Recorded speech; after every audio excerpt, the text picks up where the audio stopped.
Hey guys, and welcome to some more Star Citizen, with Star Citizen getting some meaty gameplay over the next few months, and Squadron 42 most likely coming out soon as well, and No Man's Sky I suppose is coming out. There's lots of things happening. I wanted to talk about some budget hardware and budget peripherals that could save you some money, as well as my opinions for recommended hardware for 1080p gaming, for Star Citizen, for No Man's Sky, because people are going to be wanting to build computers for this now.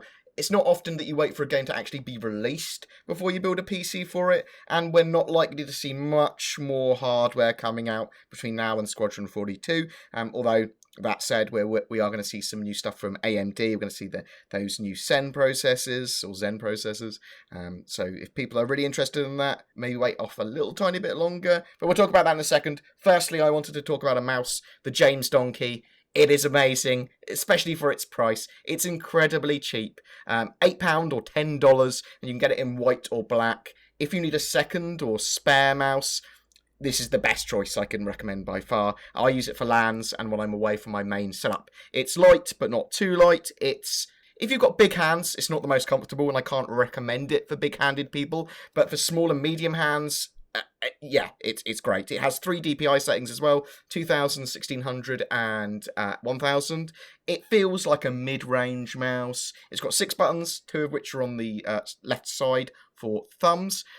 It's USB 2.0, has a 2-meter cable. If you're trying to buy on a budget, or you want to buy something until you find your perfect mouse, because it can take some research to find something that's perfect. For me, I've got a Roccat Neath, which is pretty damn perfect for my hand shape and size, and has all the buttons that I want for it, but is significantly more money than the James Donkey. Or if you just want a spare mouse, or something for LANs, or for when you're away from your main rig, I can't recommend this enough. I use it at 1600 DPI for Star Citizen and Overwatch, and I do pretty damn well. It feels like a much better mouse than it is, or it certainly feels like a much more expensive mouse than it is. But anyway, check that out, the James Donkey, if you're looking for a cheap replacement for a mouse or what have you. Just wanted to talk about another quick peripheral before we move on to the actual hardware and recommended settings and stuff. So I found quite a cool mechanical feel keyboard from Moobom, which I've never heard before. But if you wanted a keyboard and you can't decide which one, or you don't give a damn about your keyboard, or you wanted to try out what a mechanical keyboard kind of feels like, this is actually pretty good. It's £12 or $15 I found. It's certainly a bargain. It's got anti-ghosting, it's USB 2, and it does feel like a mechanical keyboard, and the key activation is pretty good on it. It feels like cherry red switches to me. It's a really nice keyboard.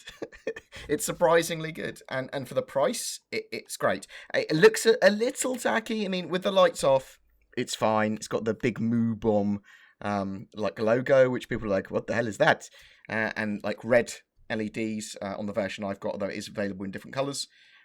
It's just a pretty cool, genuinely feels like a mechanical keyboard, and doesn't sound too bad either. You don't get the clackiness that you would with a mechanical keyboard. So if you want a keyboard that feels relatively nice, that's pretty damn cheap until you find your perfect keyboard, then I definitely suggest this. It's definitely a good bit of kit. Again, before we jump into the rest of the hardware, I wanted to do a quick note on operating system. Windows 10, preferably Pro, is my recommended operating system for Star Citizen and pretty much all new games now.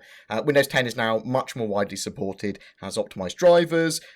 Companies are working on drivers constantly for them, so if you're going to get more performance on your hardware, Windows 10 is currently where it is at. It's great for gaming now. You'll notice some improvements performance-wise, almost certainly when you move over to it, if you haven't already. You might hear people complaining of data mining and bloatware on it. You can remove all that crap. In fact, I have a guide on it of how to totally optimize Windows 10 and to remove all that crap. But there are 2 programs that are very good for it. Beacon Anti-Spy and another program called W10 Privacy that will remove all that crud for you. Please consider Windows 10. I know some people are set in their ways, really with Windows 7, but honestly, Windows 10 is great now. Actual PC hardware-wise, though, I've got some setup guides on how to make the most out of your gaming rig for Star Citizen, so please check that out. It'll work with gaming in general as well. You can even make pretty low-powered laptops, as long as they've got at least a reasonable-ish graphics card, work with Star Citizen, though it might not be that fun to run. Here, though, we're going to talk about hardware for 1080p on high settings gaming, trying to get 30 to 60 frames per second consistently. Performance in multiplayer is currently constrained by the server in Star Citizen. This is especially true of the mini PU, where you're going to be locked to at least below 60 frames max. More likely in the 40 frames per second area if you're lucky. If you're getting a new rig or you've got an old rig you want to update, basically, roughly, the tiers of things that are most important are, firstly, your graphics card is the most important, then your CPU to an extent, then, really, it's SSD or getting an M2 drive or something like that, and then RAM, and then other stuff as well. Some people might not entirely agree with that, but I'll try to explain my reasons as we go. Graphics cards-wise, this is the most important part of your gaming experience. Bottlenecking, which you'll hear a lot from people, can occur due to other components in your system, but your graphics card is the most important part and is the most likely place to bottleneck. So getting the best graphics card you can is obviously the best thing you can do, to an extent again. And there are budget and mid-range cards that will really fit the bill now. So out of the new cards we can get at the moment, the GTX 1060s, these are great NVIDIA cards. They're more powerful or kind of equally as powerful as the 980 series, and they're fully supported, and they're going to be supported for a good long time. They'll be DirectX 12 ready. They are absolutely great cards, and they're around like £200 or like $220, I think you can grab them for.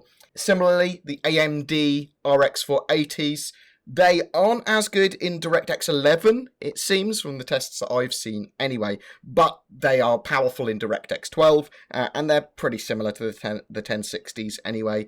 They're a similar card, they're a little bit cheaper. I prefer the 1060s from NVIDIA, but the AMD RX 480s are another great mid-range card that is going to be great for 1080p gaming, for Star Citizen, for No Man's Sky, for all modern games. I haven't tried out the RX 470s yet. On paper, these should still be pretty good, although you're going to have to make a few more kind of restrictions to your gameplay. But there we're looking for DirectX 12 games, supported cards, really. Older cards will work fine as well, and you'll get a great experience, in my opinion, from anything above the AMD 290, the R9 290. They're good graphics cards. They're getting a little tiny dated now, but yeah, I think they're pretty powerful. I play Star Citizen, one of my budget builds with it, and it runs it perfectly at around 80 frames a second in Vandal Swarm. So I think that's going to be pretty good for 1080p when the game's fully done. And similarly, the GTX 970, that's a great card for Star Citizen. Again, if you can grab yourself a 1060, that's going to be better. But the 970s, they are a great stoic card for gaming and will survive a lot longer. You'll be gaming for a couple of years at least on that. I have had GTX 780s working with Star Citizen pretty confidently as well, so you can run it on lower cards, but I do recommend that kind of threshold of, well, not 780 is probably the lowest in my opinion to get a good gaming experience, but the AMD 290, the GTX NVIDIA 970, they're great cards and I recommend them. So let's talk about processors, CPUs. You can actually get away with something quite low powered or older with your CPU now. I'm writing an article on bottlenecking and I've done a load of research now, and I've tested loads of AMD and Intel processors and found that you can get away without any form of bottleneck at 1080p gaming on quite old stuff. I've had great success playing Star Citizen and modern games on max settings, with 1080p resolution, with the AMD A8, A10, and FX 4, 6, and 9 series processors. They seem to do really, really well and have no form of bottlenecking at all at the CPU with any of the graphics cards I tested. And again, with Intel, I've had great experiences playing even with second generation i7 2600, I think I use, not even the K version. But pretty much any Intel quad-core i5 or above should be enough, even if it's first gen. This is true of pretty much all the Xenons as well, Xeons, that I've tested too. For my budget builds, there is a video on my budget builds, a $100 build, excluding graphics card, that you can play pretty much every game on, and it won't bottleneck even if you chucked a 1080 in there. But the cores, core-wise, any quad core really from AMD or Intel over 3 GHz as a single core will give you no problems at all for modern day games and shouldn't bottleneck. You might get some bottlenecking on 1080, but then you can just up the resolution. You might get some bottlenecking with some of the new cards that will be coming out after, or if you're trying to SLI again, that will cause bottlenecking. But this is really what we're talking here is single GPUs. The best CPU I can recommend, though, if you've got a bit of money and you're like, oh, what CPU should I get? I've got a load of money for CPU. I wouldn't go anything higher than the i7-6700K. It is a great single core performance CPU. It's got very powerful single cores in there. It is quad core. It's got 8 threads and pretty much runs every game without giving any form of bottleneck with my 1080. The newer Skylakes with more cores have less single core power, are a lot more expensive. They have more cores, yes, but I just don't think it's worth it. You don't need it at the moment, unless you're running loads of applications in the background, unless you're doing audio or video manipulation, something like that. Then maybe you need a bit of more powerful CPU, but I very much doubt it. The only thing it's not really suitable for, that 6700K, is SLI builds. It's constrained by the amount of PCI lanes it can support, which is 16 and 4 on board. So you can have one card running at 16 times, which you want, but 2 cards would run at 8 times. Really, you want them to be running at 16 times, so you'd need a CPU that supports at least 32 lanes to do that. And if you're planning to use M2 drives, PCI sound cards, other PCI devices, then maybe the 6700K isn't for you. But if you're planning just to use one M2 drive on onboard sound and all that sort of stuff, then 6700 works great. Single GPU setup though, not SLI. SSDs. So Star Citizen Alpha has long load times. In fact, people were like, oh my god, what the hell are these load times? This game's supposed to be seamless. Well, at the moment, it's certainly not. It's got long load times. From when you move into your hangar, when you move into the mini persistent universe, all that sort of stuff. And sometimes when it's grabbing data off your hard drive, this can cause crashes, stutters, slowdowns. An SSD will alleviate that a lot. But what is more recommended is, if you have the money, is getting an M2 drive. So those PCI Express kind of hard drives, or the literal M2 drives, they are absolutely great. I have incredibly quick loading times, like, I don't know, 8 seconds to load into Star Citizen, into the mini persistent universe. People will scoff, but I will put up a loading screen, which people will probably say, well, that could be any loading screen. But honestly, it's incredibly quick with an M2 drive.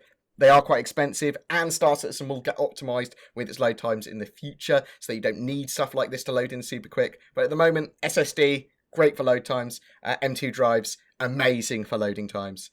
RAM-wise as well, I've been running Star Citizen fine with 4 gigs of RAM before.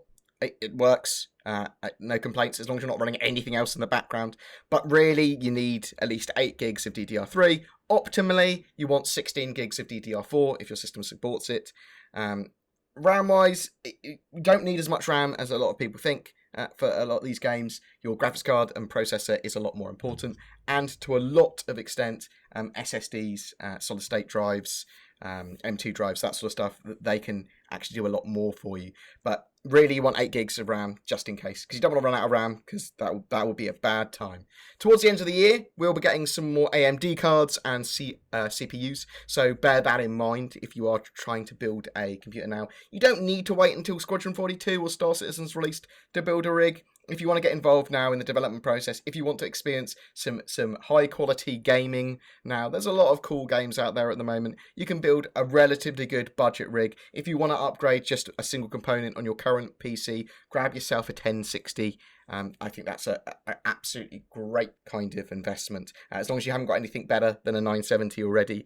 If you've got a 970 or better already, you don't need to upgrade. Just stick with it for a little bit longer and maybe wait a bit longer. But yeah, sometimes I clearly like to ramble about PC hardware and peripherals and stuff. I just like to talk about stuff that I think will save some people some money. And those 1060s, those RX 480s, those graphics cards are really great. And people that are building super powerful PCs, I don't like the cycle of spending huge amounts of money for stuff that deteriorates in value so quickly. Those 6700Ks, they're going to last you a long time, and you can always sell them, not making that much of a loss to upgrade to the next newest kind of CPU and that sort of stuff. So just keep that in mind when you're building your systems. You don't always have to have the top of the range stuff. It will save you money in the long run by going for just what you need. And yeah, 1060s, RX 480s, cheap mouse and keyboard. That's what you need. You can do some pretty pro MLG gaming on that. Well, that's just my opinion. That's my 2 cents or 2 pence or whatever currency, 2 rubles. I don't know. Anyway, guys, please don't forget to like and subscribe. It really does help me. There's a lot happening this month with Star Citizen, with No Man's Sky.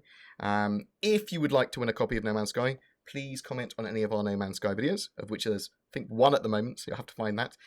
And if you'd like to win a Drake Dragonfly, comment on any of our Star Citizen videos. I will count this video for both. Why not? Yeah, let's do that. I'll let you to both if you just comment on this one.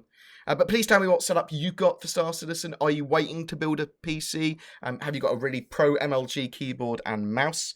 What about your monitor? What do you use for a monitor? Tell me about your system. Tell me about your specs. Tell me about your buying habits for hardware, for it is different for everyone that I know. But that is just my opinion. Please do not let it enrage you. But please let it help you. And guide me if you think my opinion is wrong. You take care, guys, and I'll see you in the verse.